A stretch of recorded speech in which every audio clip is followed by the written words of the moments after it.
Good morning. I just received a briefing on Hurricane Michael from Emergency Management right here in Tallahassee. This morning, Florida's Gulf Coast, Panhandle, and Big Bend are waking up to unimaginable destruction. So many lives have been changed forever. So many families have lost everything. Homes are gone, businesses are gone. Roads and infrastructure along the storm's path have been destroyed. This hurricane was an absolute monster, and the damage left in its wake is still yet to be fully understood. Today, the top focus is search and rescue. We prayed that Floridians stayed safe. Last night, the National Guard, Florida Fish and Wildlife Conservation Commission, and Florida Highway Patrol drove into darkness an unknown light last night to begin rescues, and there are a lot of other people that went with them. Highway Patrol, DOT, utilities, healthcare workers. I mean, it's the bravery of people doing this is unimaginable. Pray for each of these individuals. Our law enforcement and first responders are heroes and are leaving their families to help others. We cannot thank them enough. This morning, I will be joining the Florida National Guard to survey damage in Panama City and Mexico Beach.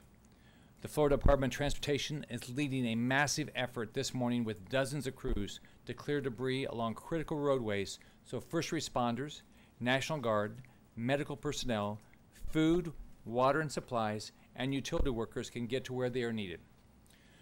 Do not get out on the roads today. Do not travel home today.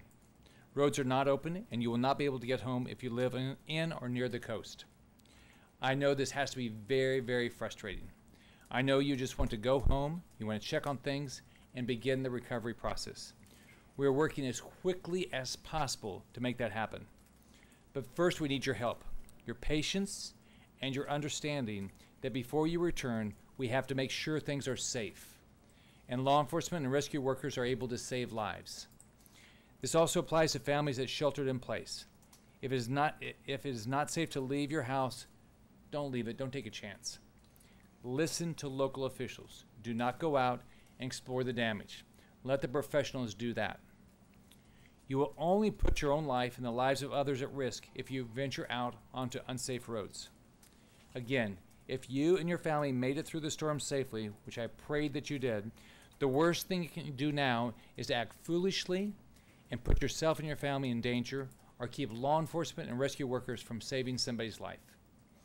I cannot stress this enough. We also need people to be very safe if you're using a generator. Do not put a running generator in your home. Look at the instructions. Follow the instructions to a T. Be safe.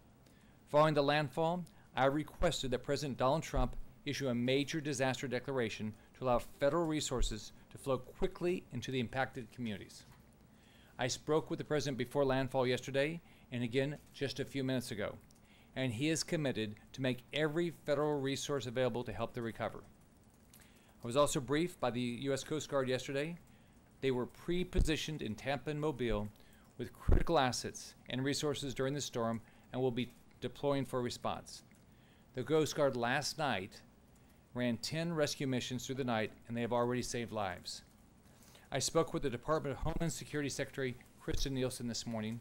I also spoke with Brock Long this morning and met with FEMA's Southeast Regional Coordinator, Gracia Check. Homeland Security and FEMA have committed to providing everything we need, and we remain in constant contact with FEMA and all our federal partners who are mobilizing this morning. As I said last night, we are deploying a massive wave of response, and those efforts are already underway. Help is coming by air, land, and sea. We have 3,500 Florida National Guard with more than 1,000 high water vehicles, 13 helicopters, and 16 boats for humanitarian assistance, security operations, and search and rescue. The Florida National Guard has coordinated for 15 aviation assets from 9 other states, including 6 helicopters from New York, Mississippi, Maryland, and Ohio National Guards. I want to thank them for that, as well as 9 Black Hawk helicopters from New York, Wisconsin, Colorado, Louisiana, and Kansas National Guards. And I want to thank them for that. There are more than 1,800 local law enforcement officers ready to complete missions, and deploy wherever needed. Some of those officers have already deployed into the impacted area. So we're gonna augment local police in all the impacted areas. We have 150 Fish and Wildlife conservation officers responding for rescue missions. The Florida Highway Patrol has 450 troopers in the Panhandle, and many troopers, they drove through the night to get down to the coast and begin rescues.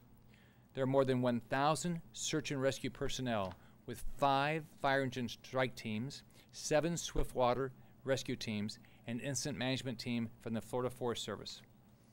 Our search and rescue teams have already moved into Panama City, Mexico Beach, Tyndall, Alligator Point, Carabel, and air assets have made contact with Apalachicola and St. George Island. So here's how it works. First off, it's unbelievable what they did last night. If you look at, I don't know if it's every time since I've been governor, it seems like every storm has been at night, and so we were able to start search and rescue right away. This one, as you know, happened during the day, so we couldn't do it during the day yesterday. So, but what was remarkable is if you go, and Wes Mall will explain this after I finish my briefing, but we have all these teams going down each of these quadrants to get to the coast and get to people as quickly as we can. What's remarkable is they work through the night. They work through the night where the lighting's bad. There's unbelievable, there's a lot of forest here, and there's a lot of tree damage, but on top of that, there are down power lines. So everybody worked together last night to get to all those communities, and we're continuing to work all day today. So we're getting all the roads that we can open, and then we're fanning out because just think about it, this is a very dense part of the state. And so it's going to be a lot of work to get to everybody, but we will get to everybody. The Florida National Guard got down to Mexico Beach last night and made contact with about 20 residents that thankfully were not injured or in distress.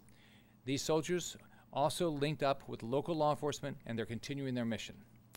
These brave men and women have already made incredible progress by getting into these areas, and they're working in unimaginable conditions. And I know what I'm going to see today is way worse than I would ever have imagined.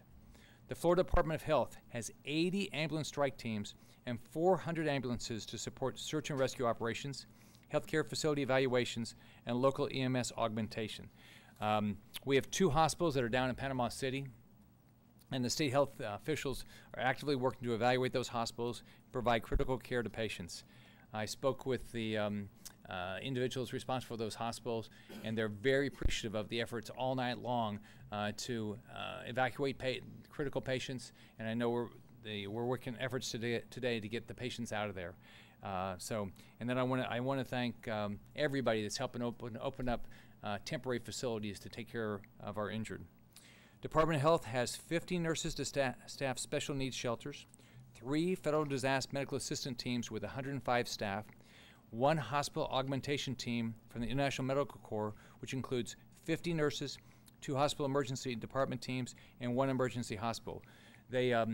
I went through this back with Irma, and what the services they can provide in this temporary facility is remarkable, and it's just a class act group of people that work very hard to want to take care of people. This Florida Agency for Healthcare Administration continues to be in contact with healthcare facilities to ensure they have the resources they need. And my expectation is all of our patients are going to be taken care of. And ACA and Department of Health is working with all of our facilities to make that happen. We have 2 million meals, 1 million gallons of drinking water, and 400,000 pounds of ice that is being distributed right now. And we're going to get that out as quickly as we can and keep it flowing. The Red Cross is also bringing in 500 disaster relief workers to shelter and feed at sites in affected counties. And I want to thank the Red Cross. They've always shown up and done a great job. Right now, utilities are reporting more than 400,000 homes and businesses without power. So we'll have some updated numbers through the day. As you talked, here's what I've been talking to the utilities this morning, and today is they're doing everything to assess the damage and to come up with a plan to restore power. And they're bringing in assets. We have over 19,000 people working on power restoration, but the process is they've got to figure out exactly what they need to do, and then they've got to allocate the resources to get it done. It's very, very important that we all stay safe. You've got to listen to local officials. Do not try to travel home to a coastal county that was in the path of Hurricane Michael. It's not safe. might not even be possible that you're going to be able to get there, and you could get in the way of law enforcement and rescue workers who are trying to do their job and save people's lives. Everyone needs to stay off the roads. The entire nation and world have watched as this monstrous storm has devastated our Gulf Coast and our Panhandle. The love and support we've received from so many has been overwhelming, and we greatly appreciate all of the resources and prayers that have been offered. On behalf of the Gulf Coast and the great state of Florida, I want to thank the nation for your prayers. We will stop at nothing to keep people safe. We will use every resource. We will not waver. We're not going to stop fighting. During disasters, Floridians take care of each other. We've been through a lot together, and we will continue to do that. Floridians are strong. Floridians are resilient. We will recover, and we will do it together. I just want to keep everybody safe. You can go to visit, if you want information on shelters or emergency assistance, go to floridadisaster.org. If you want to know about current road conditions, you can go to fl511.com. But just remember that on a lot of the roads, they're not going to be listed as closed because we don't have enough information yet, and they might be impassable. So we're getting more information all the time. But there's a lot of down power lines up here, and there's a lot of fallen trees, and it's dangerous.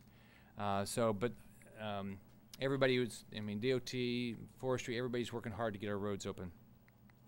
So it's going to take some time to survey and clear all the roads, but DOT will be updating the website as quickly as they can.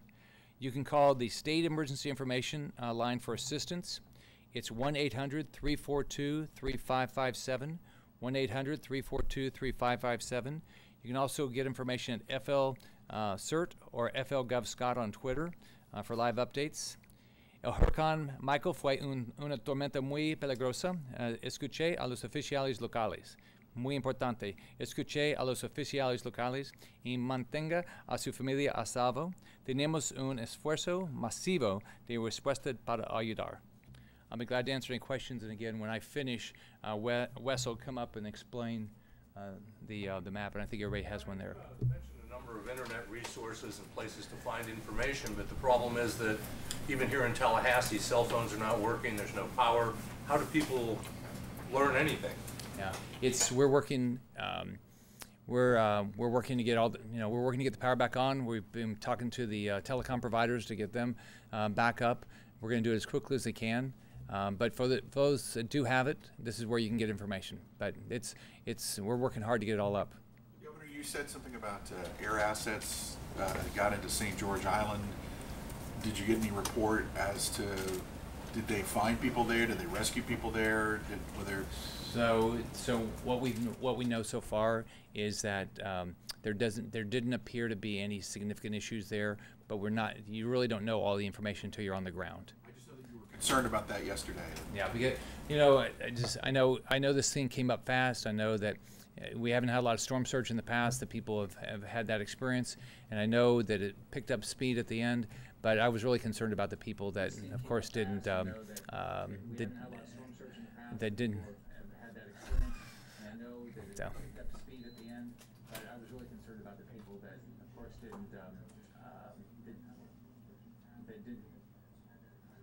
Evacuate. We have one unconfirmed death in Gadsden County, but that's the only one we know. And then, my heart goes out to. My heart goes out to that family, and I know there was. I heard there was one in Georgia also, and so I always internalize this stuff. You think about your own family, so I just hope that that we don't have any additional deaths. I'm so worried about people. Governor, I see the secretary here, and he has extended voter registration for the time that was lost on Tuesday, but the Democrats are saying that they need more. Have you given any thought to their lawsuit regarding or thoughts about extending voter registration? Sure. So voter registration, you could do it online through Tuesday night, and then what we did was, to the extent that a supervisor election office was closed on Monday, then we extended another the first day. So. What do you think about US 98? Is it wiped out? Is it going to have to be completely rebuilt? Let me explain that. So based on the projected storm surge, we do anticipate there are some issues on 98. We actually have some of our engineers going up in the air this morning to do an inspection, and then we'll put together a plan for recovery at that point. But what they did, we knew it was going to be a problem. So what they've been doing in the meantime is they've planned and they've already talked to contractors to try to whatever damage there's that we'll try to get it repaired as quickly as possible. So. Take one more question. Are there any early damage estimates on how much? No, the way the process will work is it'll come up to the county and then they'll work through here. But no, we don't have any right now. My biggest concern is people. It's all about let's. I mean, I want to like everybody else. You want to rebuild things, but I want everybody to be safe. And just remember, if hopefully everybody made it through the storm. Be safe. Don't, there's down power lines, don't touch them. There's a lot of trees down, don't get injured. If you're going to use a generator, make sure you know how to use it and use it properly. I don't want to lose anybody. I didn't want to lose anybody during the storm, and I hope we didn't lose any more than, unfortunately, the individual up in Gadsden. And so be safe. Thanks, everybody.